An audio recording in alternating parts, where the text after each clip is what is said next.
welcome to Good Grief, the podcast dedicated to demystifying and destigmatizing grief, compassion, and humor. I'm Nikki. I'm a death doula and a grief coach in Columbus, Ohio. And today, welcome to Season 10. This is my first episode of Season 10. I'm so excited to be back. I had a nice little break. I had a little vacation in there. But I was still recording episodes before and after my trip. I'm always recording. I'm always editing. I'm always working on this podcast.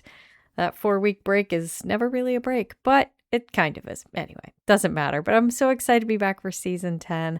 I've got so many great guests lined up and great things coming. And I mentioned in my trailer, I've got an idea rattling around in my brain for a special project. I don't want to say much more in case I chicken out and decide not to do it. So we'll see where that goes, but please stay tuned for that. So today I wanted to go back to what I usually do and do like a solo episode, at the beginning and the end of my seasons. But I get this question a lot. So I thought I've written blog posts on it. I've written other things. Like I've written some content on this topic, but I'm like, let's do a fully fleshed out whole 20-ish minute, how long this will be, I don't know, full episode on this topic of why people wait until they're alone to die. It's such a thing I get asked about all the time. I can't tell you how many times I've had people tell me I sat with my mom, dad, whomever, 24/7 for 5 days, and the minute I went to get coffee, I came back and they had died. Well, there's some reasons for that, and we're going to talk about those.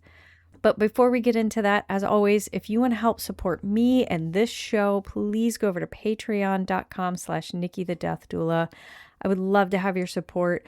All the funds I receive through Patreon, I use to provide pro bono support. So I can, on occasion, offer support to people at no cost to them. It's, limited time, limited hours, everything, all the good things, but it's one of those things I can do, but the more support I get, the more support I can give. So patreon.com/Nikki the Death Doula, you will get access to my podcast a week early, so you get to hear it before the general public. You get grief affirmations, I do check-ins, other great content throughout the week, so please go check that out. Again, patreon.com/Nikki the Death Doula, but enough with that. So let's get into today's topic of why most people wait until they're alone to die. So before we dive in, I mentioned at the top of every single episode that I am a death doula. I am not a hospice nurse. I am not a doctor. I am none of those things. I'm a death doula. I've had, obviously lots of training, lots of, experience, lots of time working with people. So I have a lot of anecdotal things, but there's no real hard science behind this, but there's a lot of theories, a lot of anecdotes, and so many stories about people dying when they're alone. And again, I hear it time and time again. I sat with mom for so long and I stepped out to take a shower or grab a cup of coffee and that's when she passed away. And so many people take that as a personal offense. That's not something that was done to you. Like most things in this world, things just happen. It's not necessarily to you. It happened around you. And I'm sorry that it happened, but there might be a reason for that.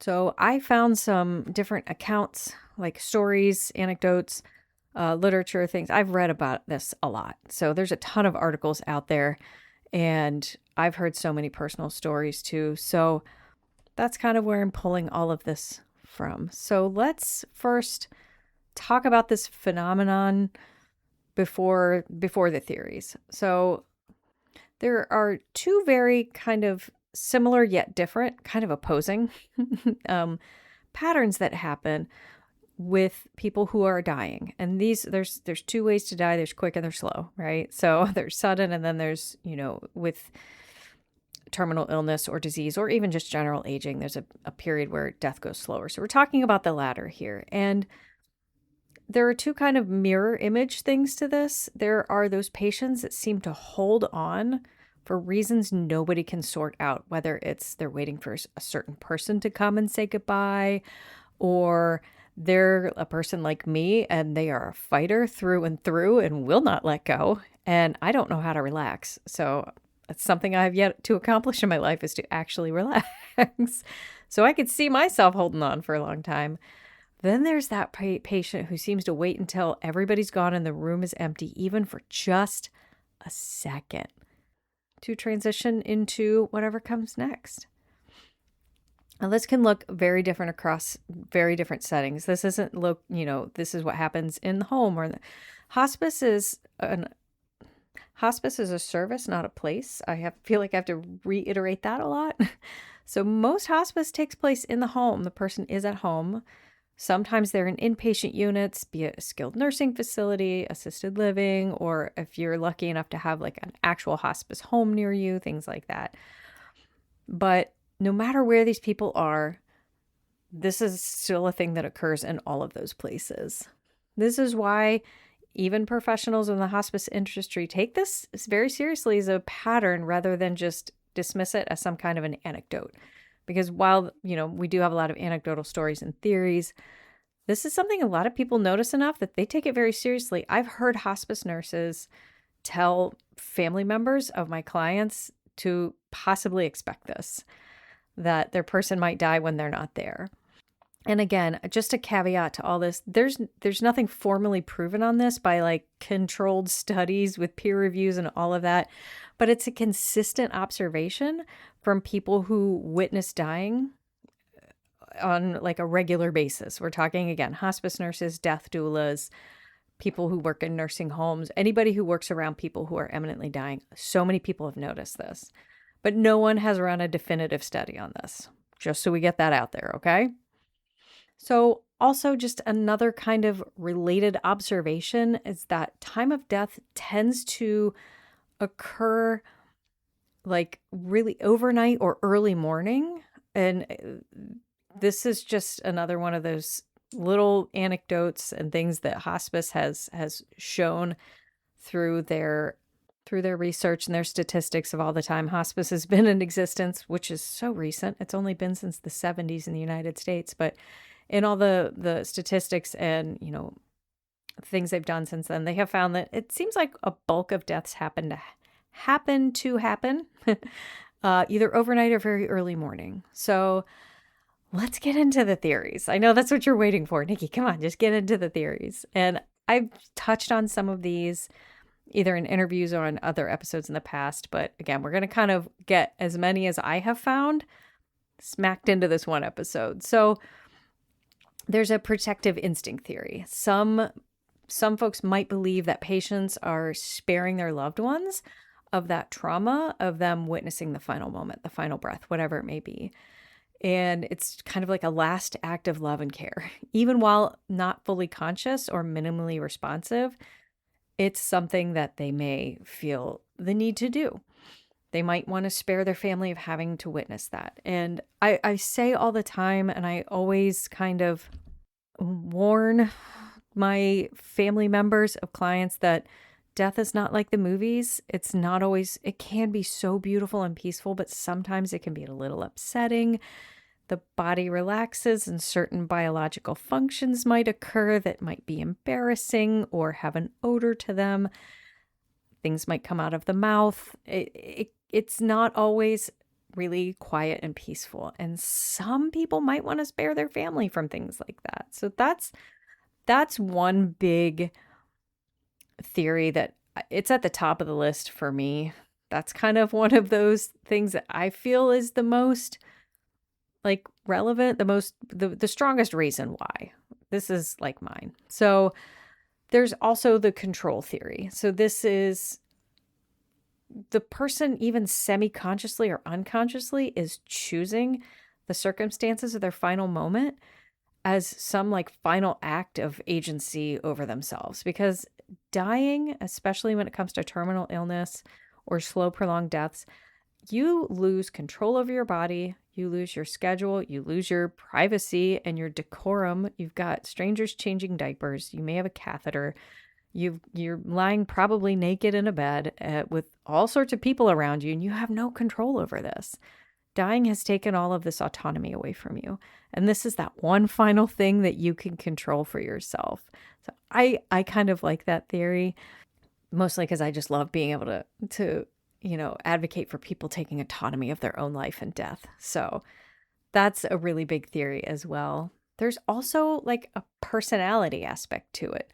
You've got introverts, extroverts, you've got people who prefer to be alone. Some people like to have more people around them. My husband and I are beautiful examples of this. Like when we come home from a long vacation or after visiting family, I don't want to leave the house for like a week and I don't want to talk to anybody for several days. Like I just want to just sit at home quietly in my own environment, where I swear to God, we've come back from long vacations before. And my husband, like that night is like, let's see if so-and-so's up for hanging out tonight. I'm like, are you kidding me?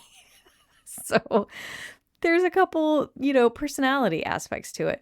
Maybe people just prefer to be alone. I am very much like that.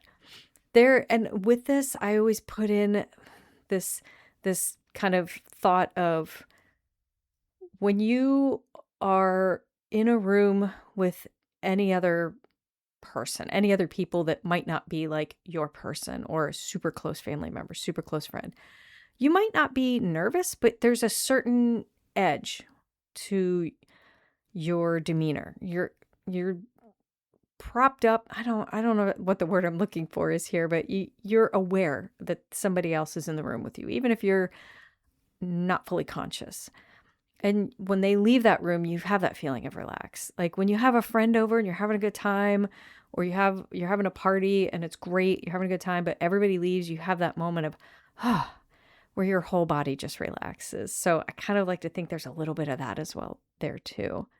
So there's also kind of a physiological, neurological type theory that I've read some bits and bobs on that you're more skeptical individual might appreciate. So where the dying process itself might be affected by stress hormones. And this is again where I was talking about where you feel like you relax when people leave the room. Stress hormones, arousal states, like little psychological responses. So, your body has those physiological responses that we don't necessarily control that might be, a little more scientific in that, again, you relax when people leave the room. So there's that little theory as well. I've heard a couple people mention.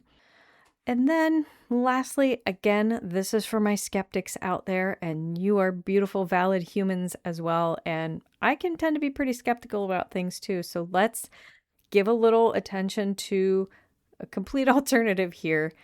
With enough deaths being witnessed and written down and recorded, we always tend to look for patterns. We remember more the eerie coincidences. We have that negativity bias far more than we might recognize deaths that don't fit this pattern, right? So we let's call this a pattern of people dying after everybody has left the room. We consider that a pattern, so we look for patterns. So maybe this isn't always the case. Maybe this is a minority of the cases, but we like to find those patterns and give more credence to those than not. So there you go. There's that little kind of counterpoint as well. So which of these is true? Well, it's probably a little bit of all of them. I think it says something interesting about how we as humans relate to death itself, is how we can theorize things like this and how we think about death and dying. I think we're all individual humans and we all have different reasons for things we do. So what does all this mean? So what, Nikki? Why are you even sharing this? Well, first off, I'm already constantly fighting people on hospice care. Not fighting them on it, but there's just so much misinformation about hospice care out there, and so many people that are afraid of quote unquote the H word, that they, it's scary, it's confusing, and they don't have the right, knowledge around what hospice really is and what it really does, which it's amazing and beautiful service. Please use it. So this is just more education. So if you ever find yourself in this situation, I had no idea I would be sitting in the room with my mom while she took her final breaths. That's not how I imagined her death to go whatsoever. But understanding and knowing ahead of time that her death could have taken hours, if not days, which I mean this in a very compassionate way. I'm glad it went the amount of time it did, that it wasn't drawn out. So she wasn't suffering.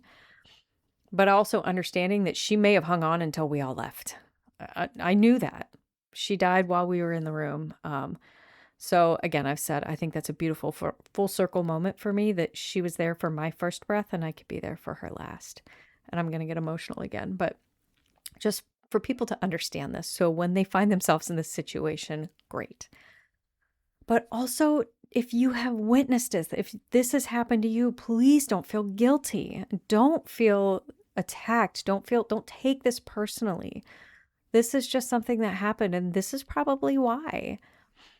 And if nothing else, take a moment now, pause this podcast to suggest what this pattern says about our own autonomy, our love for the people around us, and that sense of control on the beginning and ends of life. Just take a moment to really think about what all this means for our own will, our own life and death. Ultimately, this is just a nice little story about how much we still don't understand about dying. There is a lot we don't fully understand. There's not a lot that we have concrete evidence on. So what we have to go on is what is witnessed by people who witness it the most. Hospice workers, death doulas, etc. So that's all. I wanted to, again, do a nice full episode on just this topic. And I hope if anybody out there, this happened to you, I hope this helped in a way that, you don't feel attacked or you don't feel like this is a horrible thing that happened. I hope this helped for you in some manner. Okay. Now we are at the end of the episode. So as you know, it is time for the death deck. Woo. All right. Shuffle up the deck here. Pull out a card at random. And we have, Swan Song. What is a story or song that you hope is shared at your funeral or celebration of life? Guys, I have a playlist. I recommend you make your own funeral playlist. Go for it. Like, what a great way for people coming to celebrate your life to know a little more about you by the type of music you choose. If I had to pick, it's kind of a running joke with me, but I really want somebody to play, okay, if there's a casket, which please don't have a casket, I want a closed casket, and I want the organist at whatever, or an organist or somebody to play Pop Goes the Weasel and let everybody get real nervous for a second. Or my other kind of running joke is, and Hell, I'll Be in Good Company by the Deep South. I did have a client I had a consultation with, just a one-time consultation, and we were talking about music, and he said he wants the Muppet version of Danny Boy to be played at his funeral. Go look it up on YouTube. It's Beaker, Animal, and the Swedish Chef. Please go look that up. It's highly entertaining.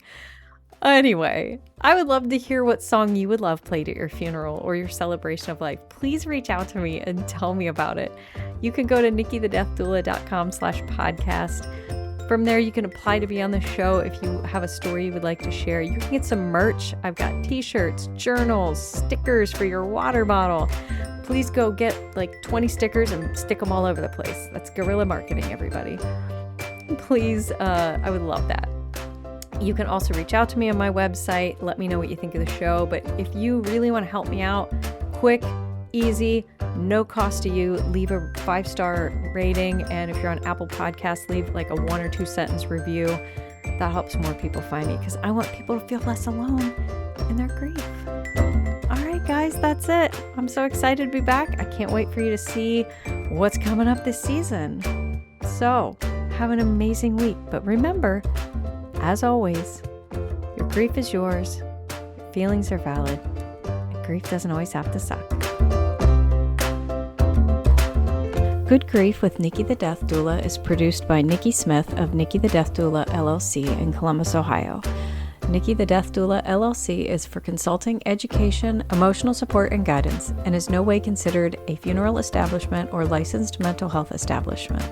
Scripts, editing, sound design, literally everything with this podcast is done solely by Nikki Smith of Nikki the Death Doula LLC, with the exception of the music.